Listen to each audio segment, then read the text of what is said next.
Hi everyone, कैसे हैं आप सभी। उम्मीद है आपकी पढ़ाई बहुत अच्छी चल रही होगी। और इस पढ़ाई के साथ में क्या होता है कि जब हम प्रैक्टिस करते हैं तो हमारा नॉलेज ज़्यादा फिक्स होता जाता है, मजबूत होता जाता है और परीक्षा में कन्फ्यूजन की स्थिति नहीं होती है। तो इसीलिए हम थ्योरी के साथ साथ प्रैक्टिस भी, क्वेश्चन की प्रैक्टिस भी शुरू कर रहे हैं। ये हमारा दूसरा प्रैक्टिस सेट है। वैसे हमने पहले और भी बनाए हैं पर अभी रिसेंट में ये दूसरा है, तो जो हम नए बना रहे हैं उनमें से। और ये इसमें बहुत ही नए क्वेश्चन और अच्छे, काफ़ी इम्पोर्टेंट महत्वपूर्ण क्वेश्चन है जो आपको निश्चित तौर से परीक्षा कक्ष में देखने को मिलेंगे तथा आपको इससे फ़ायदा होगा। तो अब हम शुरू करते हैं। हमारा पहला क्वेश्चन है आज का, निर्णयन विभिन्न विकल्पों के चुनाव की एक सरलतम विधि है, ये किसने कहा है। तो ऑप्शन है आपके सामने, टेरी, और दूसरा है मैकफर्सन, तीसरा है हर्बर्ट साइमन और चौथा है आर ए किलियंस। यहाँ में स्प्रिंट है तो ये लिखा हुआ है आर ए किलियंस। किसने कहा है? तो जो निर्णयन विभिन्न विकल्पों के चुनाव की एक सरलतम विधि है, तो ये बोला है आर ए किलियंस ने। दोस्तों, आप जो है कमेंट बॉक्स में आंसर लिखते रहें ताकि आपकी प्रैक्टिस अच्छी होती रहे। आंसर लिखने से हमें चीज़ें लर्न हो जाती हैं। तो ये इसका आंसर डी सही हो जाएगा, आर ए किलियंस ने ये कथन बोला है। दूसरा है हमारा, एक्स और वाई सिद्धांत का संबंध किससे है। तो एक्स और वाई का सिद्धांत का संबंध डगलस मैक्स ग्रेगर के वित्तीय प्रबंध के सिद्धांत से है। Option B, Douglas McGregor के सामाजिक मनोवैज्ञानिक उपागम से है। ऑप्शन सी, मैक्स वेबर के सामाजिक आर्थिक संगठन के सिद्धांत से है। डी, मार्क्सवादी वर्ग समाज के सिद्धांत से है। तो जो हमारा एक्स वाई सिद्धांत है इसका संबंध है किससे? डगलस मैक्स ग्रेगर के सामाजिक मनोवैज्ञानिक उपागम से है। तो option B is the right answer. दोस्तों, इसमें सब इम्पोर्टेंट क्वेश्चन हैं, आप देखते रहें और कमेंट बॉक्स में आंसर करते रहें। हमारा तीसरा क्वेश्चन है, नौकरशाही के सिद्धांत को किसने व्यवस्थित रूप से प्रतिपादित किया। तो किसने किया है व्यवस्थित रूप से? ऑप्शन ए, मैक्स वेबर ने, ऑप्शन बी, ग्रीन ने, ऑप्शन सी, विसेंट डी गार्ने ने और डी, मैकाइवर ने। तो जो है अगर हम करते हैं इनकी, विसेंट डी गार्ने ने क्या किया है, नौकरशाही शब्द का सर्वप्रथम प्रयोग किया है इन्होंने। सर्वप्रथम प्रयोग किसने किया है? विसेंट डी गार्ने ने किया है। और मैक्स वेबर ने क्या किया है कि इसको सिद्धांत को व्यवस्थित रूप से प्रतिपादित किया है मैक्स वेबर ने। तो आपका जो ऑप्शन ए है ये सही हो जाएगा, राइट हो जाएगा। और देखेंगे चौथा जो है आंसर, आंग्ल भाषी जगत में राजनीतिक सिद्धांत मर चुका है और साम्यवादी देशों में वह बंदी है और अन्यत्र मर रहा है, ये कथन किसने कहा है। तो यहाँ पर कथन पूछा जा रहा है कि ये कथन किसके द्वारा कहा गया है कि आंग्ल भाषी जगत में राजनीतिक सिद्धांत मर चुका है, साम्यवादी देशों में वह बंदी है और अन्यत्र मर रहा है। यह कथन किसके द्वारा कहा गया है? ऑप्शन है आपके पास, सेवाइन, बी है रॉबर्ट डाहल, सी है डगलस, डी है कोकर। तो आप बताइए, फटाफट कमेंट बॉक्स में दीजिए। ये पीजीटी 2003 में ये क्वेश्चन आया हुआ है और बहुत ही इम्पोर्टेंट क्वेश्चन है। ये कुछ क्वेश्चन क्या होते हैं, फेवरेट होते हैं आयोग के, तो वो बार बार रिपीट करते रहते हैं। तो ये जो क्वेश्चन इसमें रिपीट हुए हैं वो मैं आज लेकर के आई हूँ, इनको आप देखते रहें। तो ये कथन जो है रॉबर्ट डाहल का है। तो जिसने अगर बी आंसर किया है वो सही, उसका आंसर सही है। B option is the right answer. Robert Dahl ने ये कथन कहा है। आगे देखते हैं क्वेश्चन नंबर 5। क्वेश्चन नंबर 5 में देखेंगे, कौटिल्य द्वारा दिए गए योगक्षेम का सिद्धांत का अर्थ है। दोस्तों, ये बहुत ही इम्पोर्टेंट क्वेश्चन है, इनको आप नोट डाउन करते रहिए तथा कमेंट बॉक्स में आंसर करते रहिए। प्लस मेरे वीडियो को शेयर कर दीजिए और लाइक भी कर दीजिए। लाइक तो एक बनता ही है, लाइक कर दीजिए ताकि मुझे भी थोड़ी सी मोटिवेशन मिलती रहे। अगर आपने अभी तक सब्सक्राइब नहीं किया है तो वो कर लें वो पक्का कर लें ताकि हमारी आने वाली वीडियोज़ आपको मिलती रहें और साथ में हमें आपसे हमको मोटिवेशन मिलता रहे। तो पांचवा है, कौटिल्य द्वारा दिए गए योगक्षेम सिद्धांत का अर्थ है अपराध के लिए दंड। ऑप्शन ए अपराध के लिए दंड, बी है प्रसन्नता और समृद्धि का विचार, सी है शासक की समृद्धि और गरिमा, डी है अपराध को क्षमा करना। तो अगर हम देखते हैं तो ये इसमें हो जाएगा ऑप्शन बी, प्रसन्नता और समृद्धि का विचार। Option B is the right answer. तो जिसने बी आंसर दिया है वो उसका आंसर राइट है। अब हमारा 6 क्वेश्चन है, एक व्यवस्थापिका जो मंत्रिपरिषद के समक्ष निर्बल है तथा एक मंत्रिपरिषद जो राष्ट्रपति के समक्ष निर्बल है।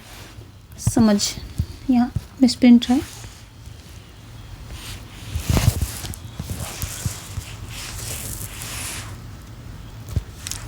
ये यहाँ पे मिसप्रिंट है, समक्ष होगा। एक व्यवस्थापिका जो मंत्रिपरिषद के समक्ष निर्बल है तथा एक मंत्रिपरिषद जो राष्ट्रपति के समक्ष निर्बल है किस देश की शासन व्यवस्था दर्शाती है। तो ऑप्शन ए है आपका फ्रांस, बी है जर्मनी, सी है भारत और डी है अमेरिका। तो जो ये शासन व्यवस्था कहाँ की है, फ्रांस की है। फ्रांस में क्या है, अर्ध संसदात्मक शासन प्रणाली को अडॉप्ट किया गया है। इसकी वजह से क्या होता है कि जो वहाँ का राष्ट्रपति या राष्ट्राध्यक्ष कह लें और प्रधानमंत्री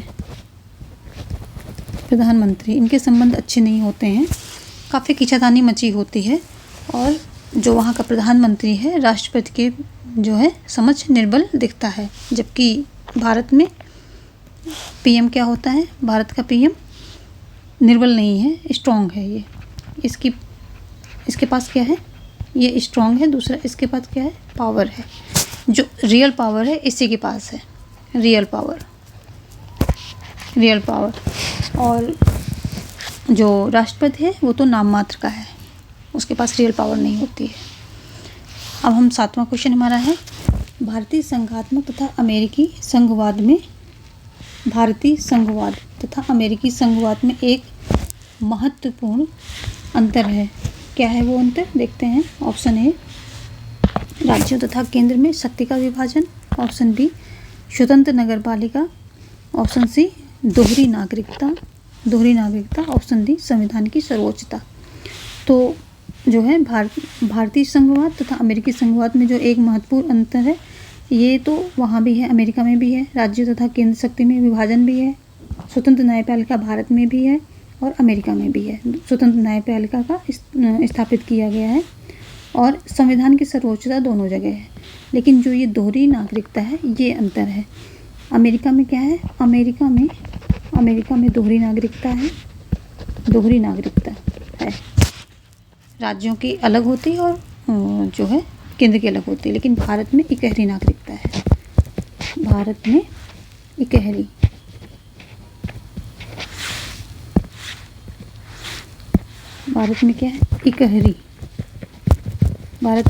नागरिकता है, और यही अगर ऑप्शन को हम देखते हुए कहें तो यही इसका अंतर है। तो option C is the right answer. यही अंतर है कि अमेरिका में दोहरी नागरिकता है जबकि भारत में इकहरी नागरिकता है। अब हम देखेंगे जो है हमारा क्वेश्चन नंबर 8 क्या है, यह किसका कथन है कि ब्रिटिश संविधान का अस्तित्व नहीं है। डी टॉकविले, ऑप्शन ए आपका D Tocqueville, option B Laski, option C Green, option D Brogan. तो ये किसका कथन है, आप जल्दी से कमेंट बॉक्स में कमेंट करते रहिए। तो ये कथन जो है कि ब्रिटिश संविधान का अस्तित्व नहीं है, ये डी टॉकविले द्वारा दिया गया है। अगला क्वेश्चन है, संघात्मक शासन अपनाने वाला पहला देश है। तो संघात्मक शासन अपनाने वाला पहला देश कौन है, ये पहला देश है अमेरिका। पहला देश है। इसने क्या किया था कि 1787 में इसने क्या है, संघात्मक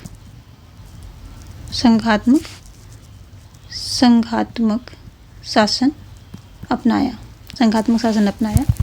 और उसके बाद कनाडा ने भी अपनाया था। इन्होंने कब अपनाया था? इन्होंने 1867 को अपनाया था बस। बट आपके में अगर पूछेगा तो अमेरिका तक ही पूछेगा, और ये पीजीटी लेवल का जो है क्वेश्चन भी है। तो अमेरिका है पहला, तो ऑप्शन आपका बी सही हो जाएगा कि संघात्मक शासन अपनाने वाला पहला देश अमेरिका है। Option B is the right answer. कब अपनाया था? 1787 में इन्होंने अपनाया था। देखते हैं अगला क्वेश्चन। दोस्तों लाइक करते रहिए वीडियो को। क्वेश्चन है ये बहुत ही इम्पोर्टेंट है और आपके लाइक से हमें मोटिवेशन मिलता है, तो लाइक करना बिल्कुल मत भूलिए और शेयर भी कीजिए अपने दोस्तों में। तो सरकारों का प्रथम व्यवस्थित वर्गीकरण किसने किया था? तो ऑप्शन आपका है ए सुकरात, बी प्लेटो, यहाँ पर सी होगा अरस्तु एंड डी हार्स। तो किसने किया था ये हम देख लेते हैं। तो जो हमारे अरस्तु थे, आपका ऑप्शन क्या हो जाएगा? सी अरस्तु। अरस्तु क्या थे? इन्होंने 158 देशों में भ्रमण किया तथा वहाँ के संविधानों का अध्ययन किया, तुलनात्मक अध्ययन किया। इवन हम कह सकते हैं इसको तुलनात्मक अध्ययन, तुलनात्मक अध्ययन। और इन्होंने दो तरह से क्या किया? इन्होंने दो तरह से सरकार को बताया है कि एक संख्या के आधार पे इन्होंने संख्या के आधार पर जो है आधार पर इन्होंने बांटा है, दूसरा गुण के आधार पर बांटा है गुण के आधार पर। दो तरह से इन्होंने जो है सरकारों का वर्गीकरण किया है। संख्या के आधार पे एक व्यक्ति का शासन होता है जो कि राजतंत्र। एक व्यक्ति का शासन क्या हुआ? राजतंत्र हो गया। कुछ व्यक्तियों का हो गया, जो कुछ व्यक्ति हैं वो कुलीन तंत्र हो गया।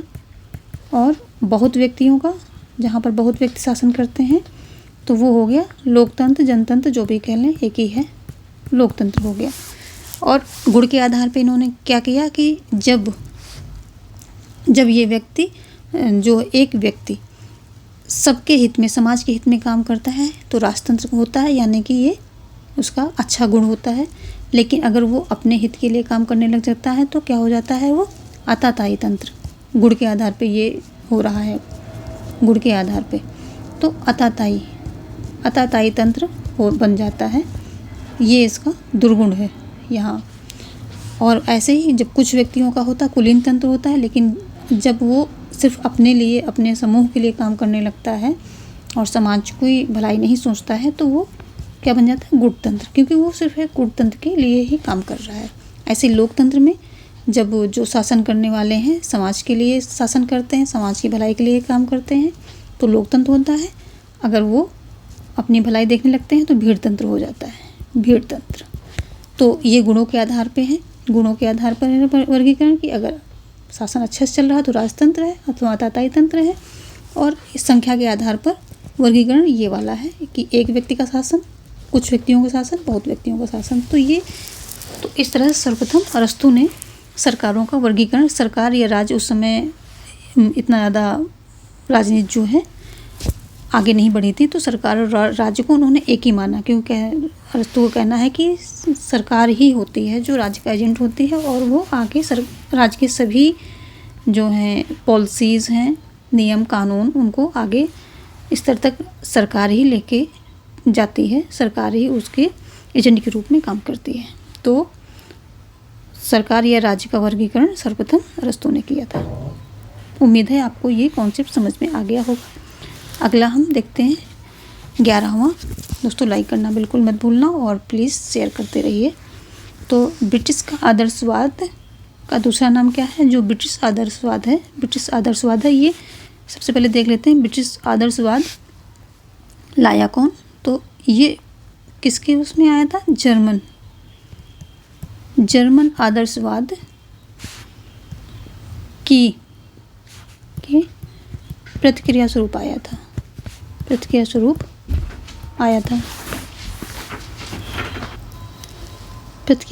आया। इसको लाने वाले कौन थे?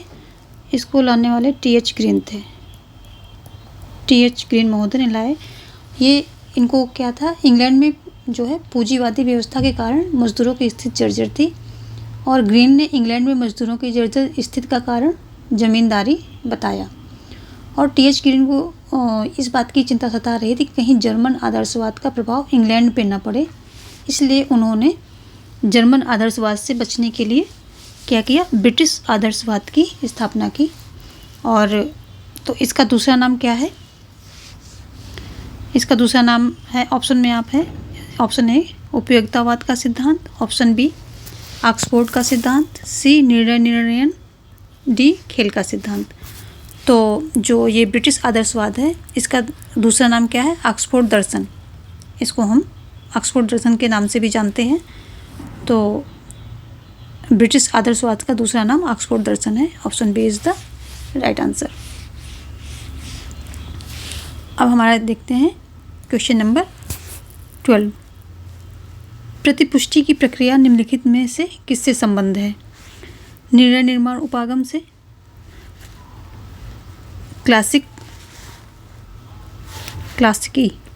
क्लासिकी उपागम, सी बी क्लासिकी उपागम, और सी व्यवस्था प्रतिमान सिस्टम पैराडाइज, एंड डी खेल सिद्धांत। सो प्रतिपुष्टि की प्रक्रिया जो है व्यवस्था प्रतिमान से संबंधित है। ऑप्शन सी आपका राइट आंसर है। जो सर्वप्रथम व्यवस्था प्रतिमान डेविड ईस्टन के द्वारा विकसित किया गया। किसके द्वारा? डेविड ईस्टन के द्वारा जो है ये व्यवस्था प्रतिमान विकसित किया गया। उन्होंने राजनीति की परिभाषा मूल्यों के आधिकारिक आवंटन से की, जो मुख्यतः राजनीतिक प्रतिक्रिया का अंग है। तो ये व्यवस्था प्रतिमान जो है डेविड ईस्टन द्वारा किया गया है, और इसका संबंध प्रतिपुष्टि की प्रक्रिया इससे है। तो option C is the right answer. अभी देखेंगे क्वेश्चन नंबर 13। निम्न में से किस आयोग द्वारा राज्यपाल के पद की समाप्ति का सुझाव दिया गया? तो ऑप्शन ए है प्रशासनिक सुधार आयोग, बी है सरकारिया आयोग, सी है संविधान समीक्षा, डी है राजमन्नार आयोग।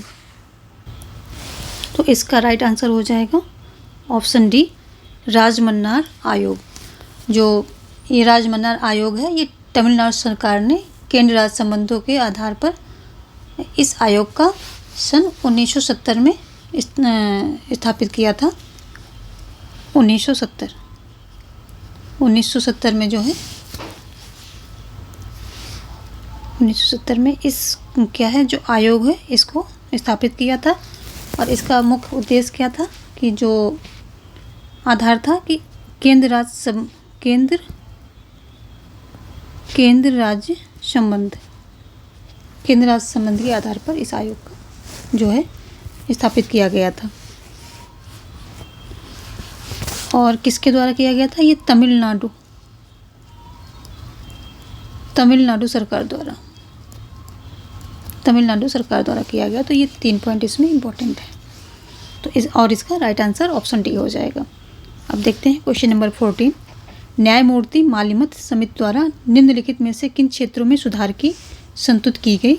तो जो न्यायमूर्ति मालिमत समिति थी, इसके द्वारा क्वेश्चन में है कि इसके द्वारा किस सुधार की संस्तुति की गई थी? ऑप्शन नंबर ए आपराधिक न्याय व्यवस्था, बी नागरिक विधि, सी न्यायाधीशों की सेवा शर्तें, डी प्रशासनिक विधि। तो इसके द्वारा जो न्यायमूर्ति मालिमत समिति द्वारा क्या किया गया था? तो आपराधिक न्याय व्यवस्था की जो आपराधिक न्याय व्यवस्था में सुधार की संस्तुति की गई थी इस समिति के द्वारा। आगे देखेंगे क्वेश्चन नंबर 15।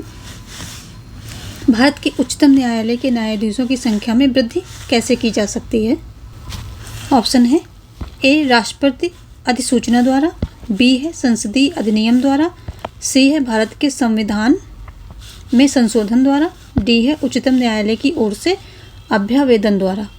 तो इसका आपका हो जाएगा ऑप्शन बी संसदीय अधिनियम द्वारा।